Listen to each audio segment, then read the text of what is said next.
Okay, let's run through the details. Now, any new Mercedes-Benz owner, please let me know, how do you turn off the satellite navigation derived warning messages that keeps popping up? I've watched some videos from YouTube, and they say, you go into radio, press the settings, and then you have an emergency warning inside here, and then you can switch it off. But that was the previous one, which is in the previous E-Class and all that. But in this newer one, is nowhere to be found. And I kid you not, for the entire morning when I was driving, warning, school zone ahead. Warning, sharp curve ahead. Warning, continuous curve ahead. And it just doesn't stop. I'm trying very, very hard. Oh, it's getting difficult to record here with constant raindrops. Ticketing, ticketing. I'm not sure how loud it is for you guys, but it's rather loud for me. But yeah, man. I until now, I remember there was a version that I managed to get into the navigation, and I got to turn it off from the navigation. But so far, I couldn't find anything that, I went into this, I went into, I've tried my best. I turned off everything except active brake assist, but it never, attention assist, yeah, it's just, GPS based activation, no, this is not, yeah, I just couldn't find it. I just couldn't find anything that helps me to turn that off. Okay. Oh my god, there's so many stuffs. But I mean, you treat this as going through the system. Well, the system is not hard to use. It's just that while I was trying to turn that off, I also turned off the MBUX, that thing that where you go, hey Mercedes, and I do not know where to find that thing, because I was trying to try, hey Mercedes, and then turn off the emergency warning. I don't even know whether they still call it emergency warning, but basically the car keeps talking to me while I just want to drive. All right. Just to conclude a little bit about the driving part, this car has a wonderful engine, okay, and then it has all the grip in the world, and it's so easy to extract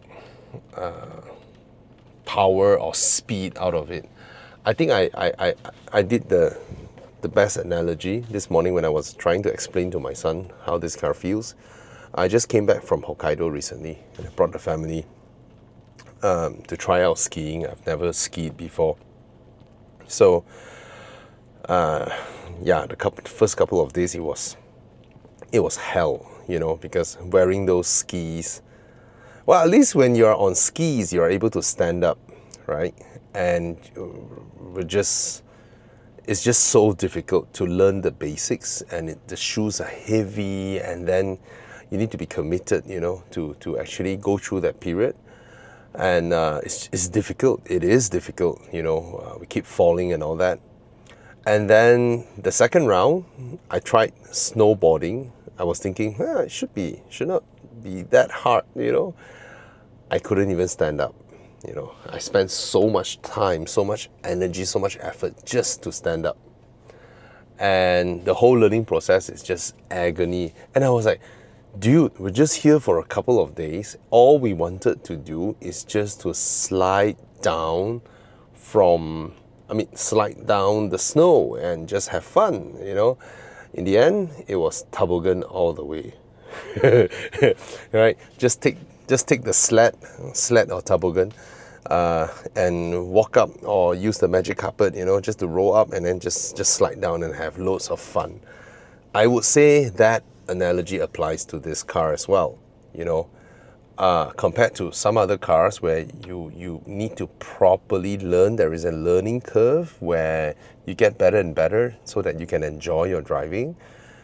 This one just serves everything to you on a platter. It has a very powerful engine.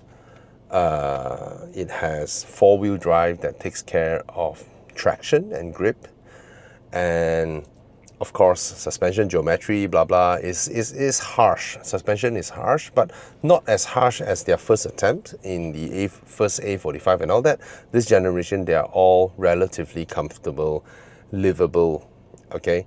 And you can have fun. You can have fun because immediately you go up the car, you start the engine, and then boom, you're just on your way. You are chasing Porsches, tailing other cars, and you have so much power on tap.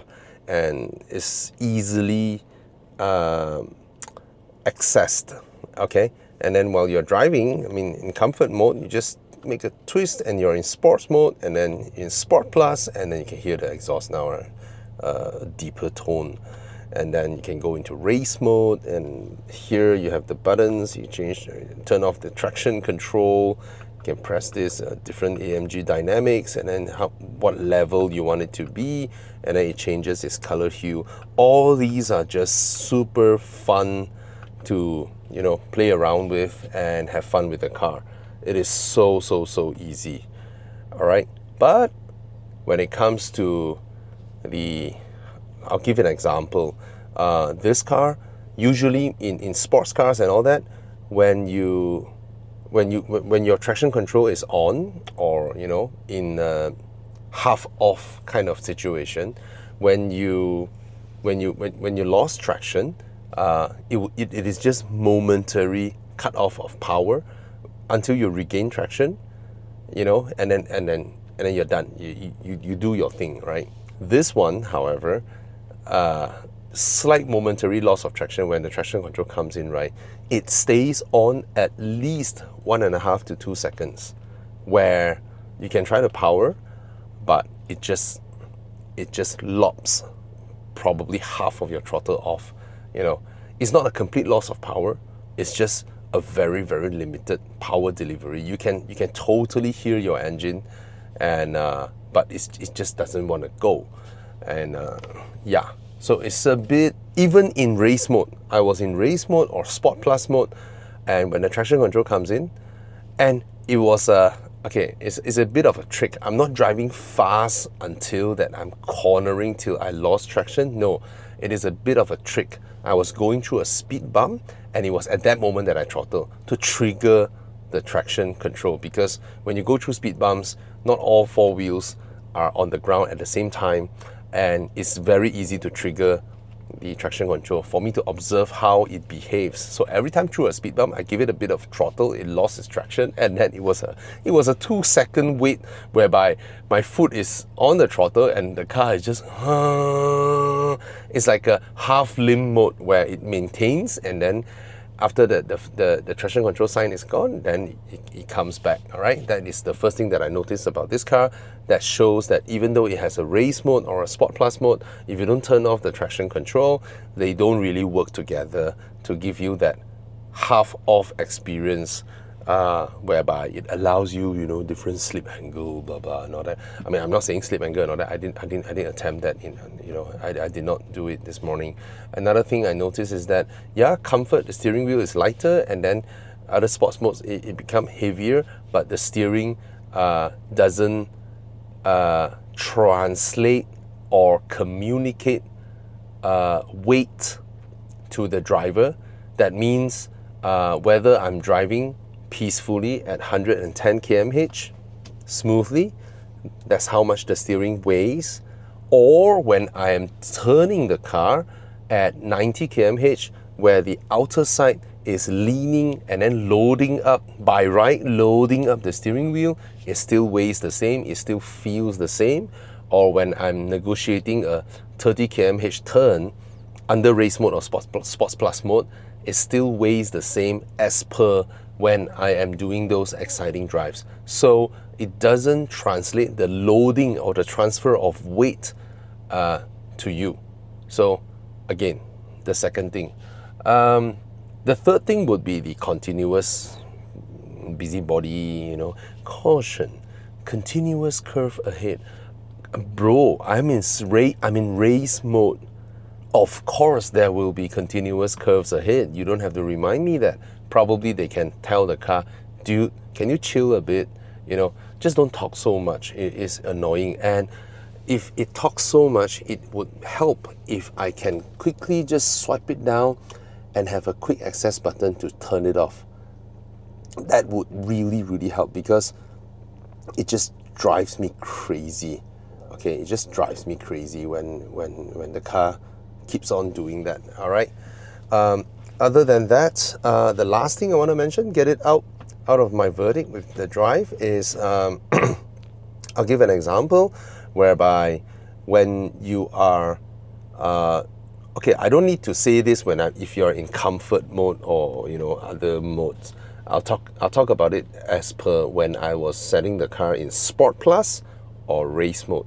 Under these two modes, by right, if I am driving, coming to a corner, heavy braking, the transmission should downshift immediately. That means in any driver-oriented car that is set up for exciting drives, you are coming to a corner, and then you upshift, and then you lift off your throttle when you arrive. I'm not talking racetrack. When you arrive at the bend, you brake like that, right? That's how we brake. We don't brake like that. We brake like that, but it's over 50%. It's moderately heavy braking, but progressive. The car must, when you're doing this, it should downshift. Right? It should do that.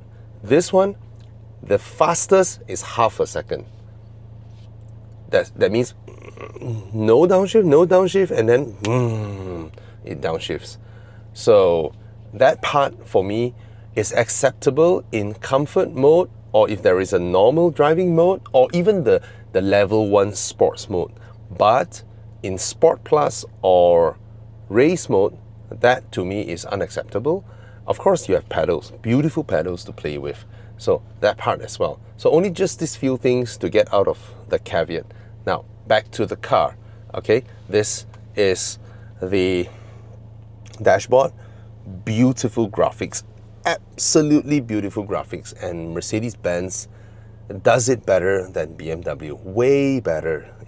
Even though it looks like there is a lot of things, but I think they design it really well that at a glance you'll be able to capture whatever you need to see. And of course, there is a plethora of options to tweak about here.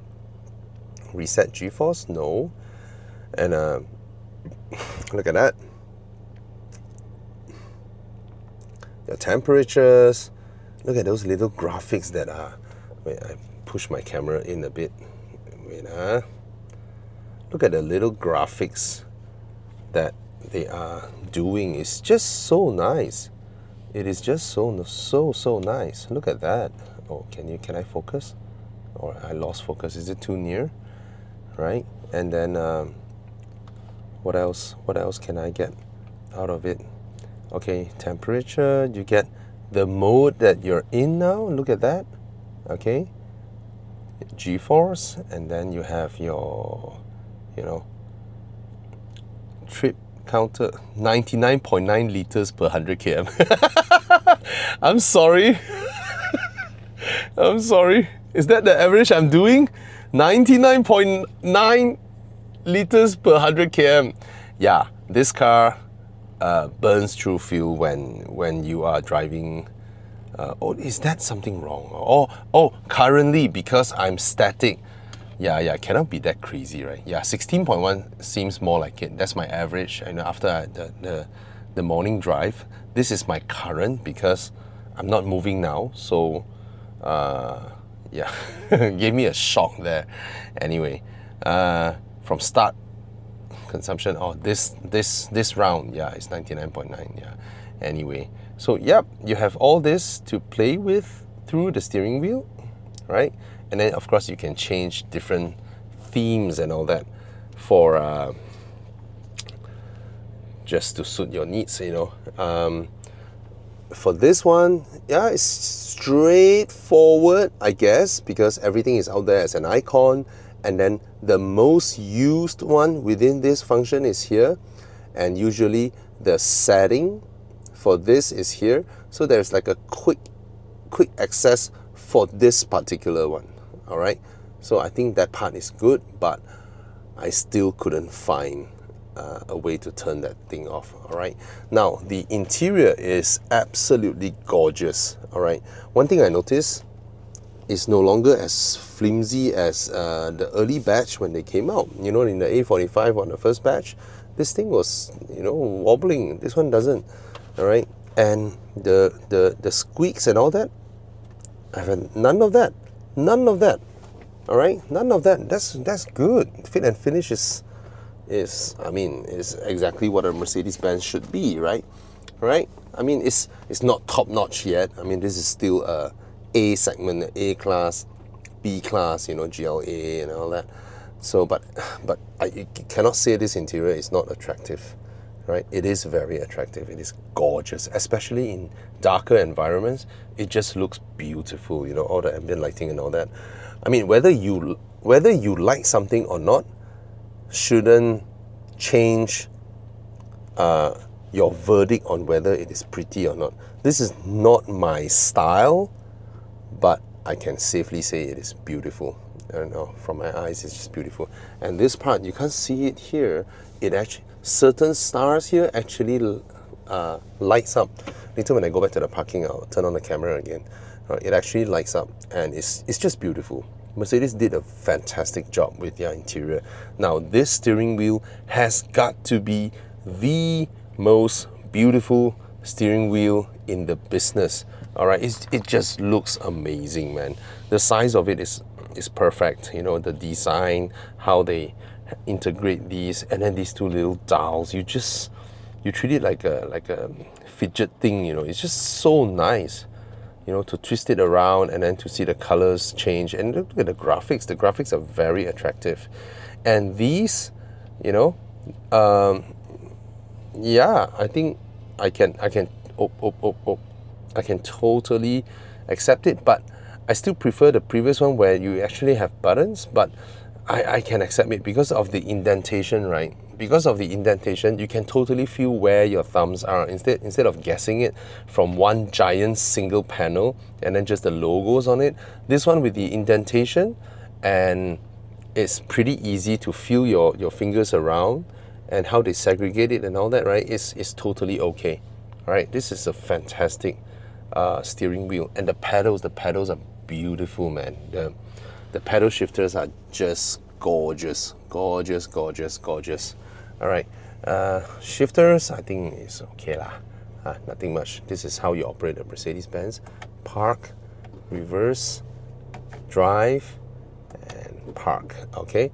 As for the wiper, I mean, this is signal, and then this one for the lights.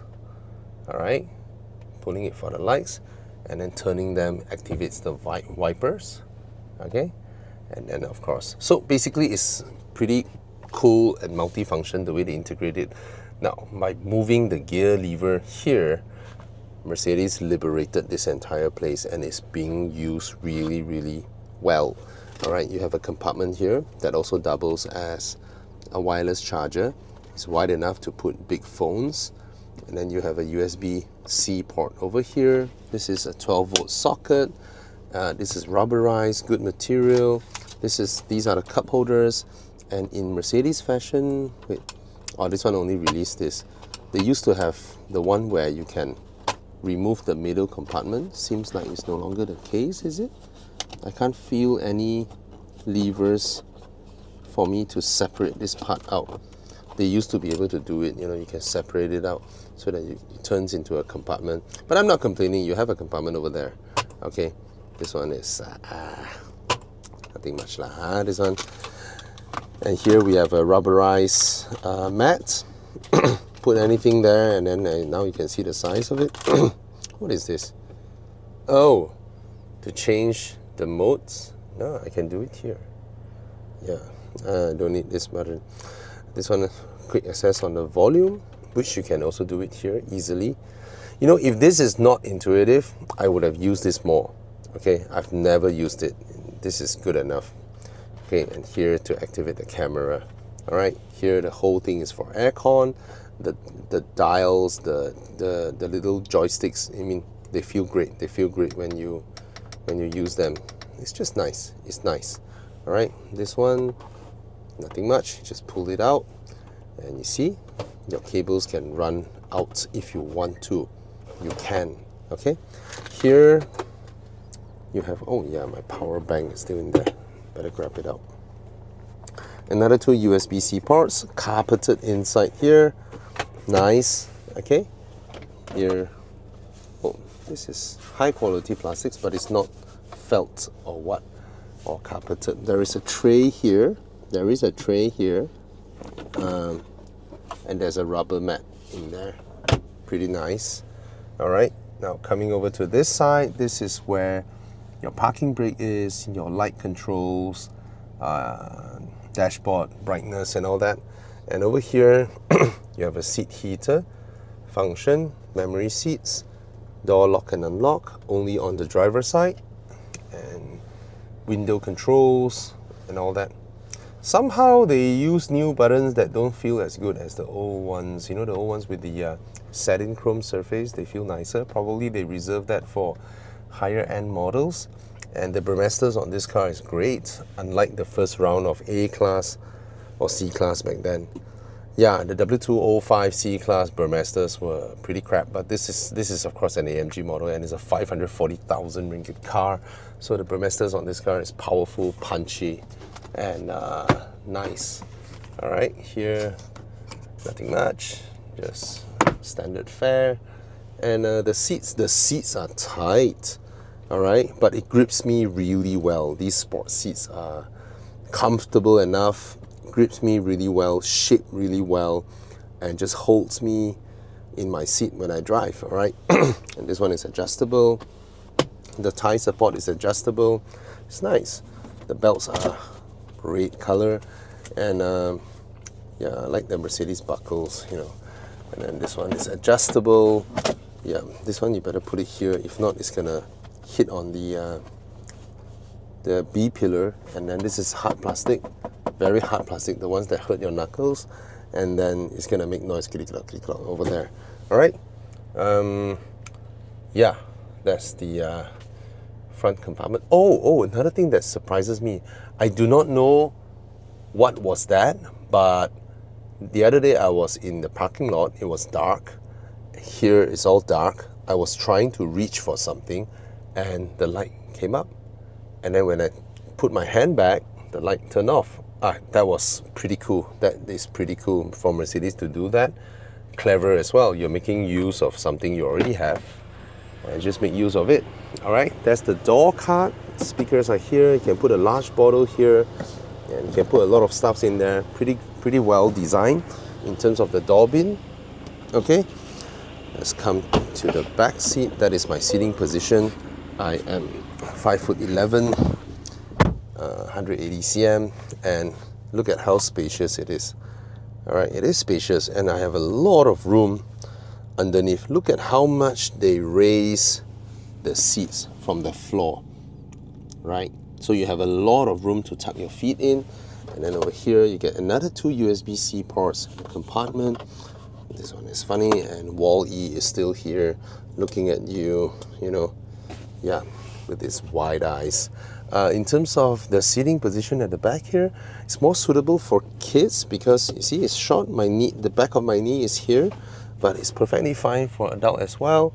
This one, although is fully retracted down here, but it doesn't bother my neck, and I can sit here comfortably as an adult without the need to push it up. Some European hatchbacks, they will force you to have to put it up. If not, it'll be very uncomfortable, but I think this one is done really well. All right, and visibility at the back here is also fantastic. The window line, my view. Of course, these are sport seats. If you're buying the regular GLA 200, of course it won't have such a wide wing and then you get less visibility out. But this is a sport seat. This is an AMG, so perfectly acceptable. This one, you know, the lights and all that. And then what do you get? You get an armrest? Nope. This segment usually don't get an armrest. You get 2 speakers up here. So this is more spacious than the Macan. It has a seat back angle that is more slanted than the Macan. Interesting. I'm not saying the new electric Macan. I'm talking about the ICE Macan that is still running everywhere. Now, why did I mention the ICE Macan? Because this morning, when I arrived at, with my driving friends, one guy was like, "Bro, this is the new GLA. Wow, it's huge.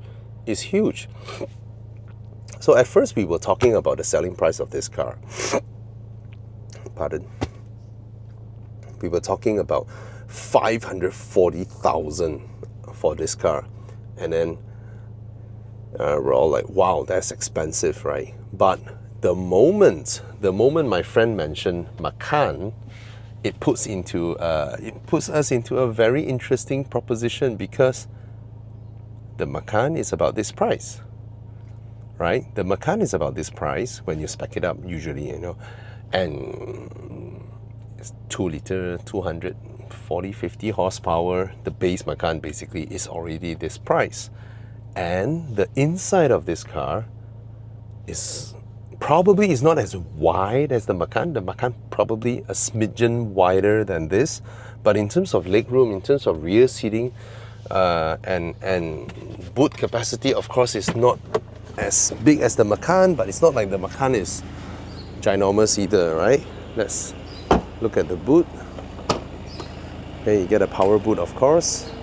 Very, very usable, fairly usable. Probably slightly smaller than the Macan, but when I put the Macan into question, this is interesting, right? Would you buy a base Macan or this one? Of course, the Macan, you know, being a Porsche, you have some leather appointments here and there and all that. But this is interesting. Do I want a base Macan or this? Very interesting, right? Then suddenly this car is not as expensive as it seems, right? I've seen some lowered Macans, they look almost like that. And this thing is a fully decked out AMG thing, right? With the wings, the sport exhaust, the diffusers. Look at the wheels. The wheels are beautiful. AMG wheels are just absolutely gorgeous. Oh, Yokohama wheels, right? And you can see here, turbo 4MATIC, and then you see little winglets over here, the front splitters and all. It makes the car look sporty, certainly, and powerful, and it just suddenly it makes, when my friends mention it that way, instead of thinking that you are paying 540,000 for a car that is of the A-class range, all of a sudden when it's raised as a GLA with this amount of room, front and rear and boot, with the rear seats more angled comfortably than the Macan with more leg room, all of a sudden this car feels like it's a good challenger to a Macan, right? But of course, the Macan, you won't find such cheap plastics inside, or these parts, the cheap plastics, you won't find those things in a Porsche Macan. It will be a lot higher grade. But tell me, would you buy a 400 over horsepower GLA with 500 Newton meters of torque, just outright, it just rules the road for regular passenger cars? I mean, not against supercars. Or would you buy a base Macan with this budget, right? Interesting.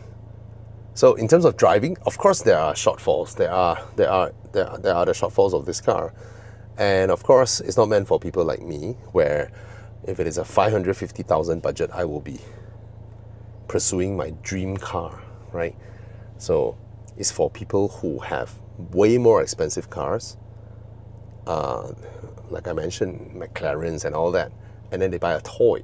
They buy a toy to fool around, to play around, you know. They don't mind if they run into a pothole, blew a wheel, or, engine oil change could cost him like what, 500 ringgit for an oil change because it's a 2-liter car, and for fun, and they can bring their family around, right? So this is essentially like a European Mitsubishi Evo plus RS Pro Max Plus whatever, because it's way more powerful than whatever Evo has. And yeah. So like I said, I've mentioned its drawbacks and what I notice, but I see the merits and I see the reason it's being done. Okay, I don't hate it as much now. I mean, the standard GLA, I still maintain that opinion. It's not as good looking as the previous GLA, but in this dressed up, I can accept that. And let's go back to the parking and I'll show you how pretty the interior is when it's dark, right? It's a beautiful place to be in when it's dark, especially when it's dark. Since I'm in my condo, I couldn't be that bothered with traffic rules. I'll just hold the camera and bring you guys in to my condo. You can see the resolution of the reverse camera is fantastic. It's fantastic. Okay, this makes me appreciate the Mercedes gear lever as well, because I can drive with one hand and I can just shift with the same hand, all right? But of course, I can't signal with the same hand. Let me turn on the hazards and tell people I am entering from the reverse direction. All right, no neighbors. Okay, let's turn up. Yeah.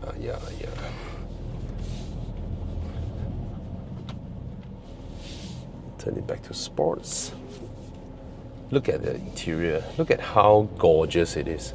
I do not know why currently it's in red color, but this morning it was in another color, or probably it's in a setting that it actively changes colors on the go. So yeah, just look at how gorgeous this interior is when it's dark, right? Again, not my type, but it's beautiful. Right. Yeah, look at that. Look at that. And now I can't use Hey Mercedes to change the color because I've accidentally turned it off, and I do not know where to turn it back on. And yeah. Oh, it's changing color now. See, it's changing color. It's changing color. So that's the thing. You see, this car, 2-liter turbo, and that's my car. How much road tax do I pay, right? And this is certainly, this will beat that in any driving roads. This thing will eat my Aston Martin in any driving roads. You know, it's just so fast, right? But of course, it's not a sports car. It is a family car that has been inserted with an extremely powerful engine and the go fast bits, and then it's flashy, it's cool, it's fun. The whole vibe is different. That is set up as a sports. That is a sports car or a supercar, slightly extended to do a little bit of pretending to do family duties. You know, this one originates from a family car. Okay? Yeah, that's it. Cheers. One thing though, the GLA